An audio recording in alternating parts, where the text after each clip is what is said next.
समाज वंजारी समाज सुद्धा विटीस धरला, ओबीसी समाज विटीस धरला, खुन बलात्कार करू करू मराठीही मारले.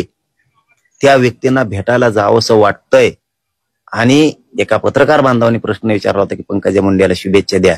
तिला शुभेच्छा देऊ वाटल्या नाहीत तुम्हाला, परंतु एक गुंडाची टोळी चालवणाऱ्याला ज्यांनी सपासप वारं करून लोकांच्या मुडदे वाढले अशा व्यक्तींना तुम्ही भेटायला जाताय, हे मात्र महाराष्ट्रासाठी प्रचंड मोठं दुर्दैव आहे.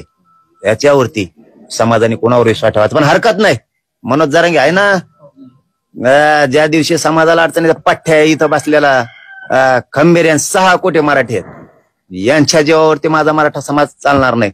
हे राजकारणी त्यांच्या फायद्यापुरते येतात, पण इतका मोठा धोका देऊन जातील, इतका मोठा धोका देवेंद्र फडणवीसने सुद्धा कधी दिला नसतो. या सगळ्या धामधुमीमध्ये सुरेश धस असं करूच कसं काय शकतात? कधी ते नाशिकला जातात, सोमनाथ सूर्यवंशी हत्या प्रकरणामध्ये पोलिसांना माफ करा म्हणून सांगतात, तर कधी ते अचानक धनंजय मुंडेंच्या घरी जाऊन भेटतात. ही संदिग्धता ते का निर्माण करत आहेत? या सगळ्या प्रकाराने ते बीडच्या जनतेचा विश्वास गमावत आहे. आणि नुसता ते स्वतःचा वरचाच विश्वास गमावत नाहीत, तर देवेंद्र फडणवीसांची विश्वासार्हता सुद्धा यामुळे संपुष्टात येत आहे.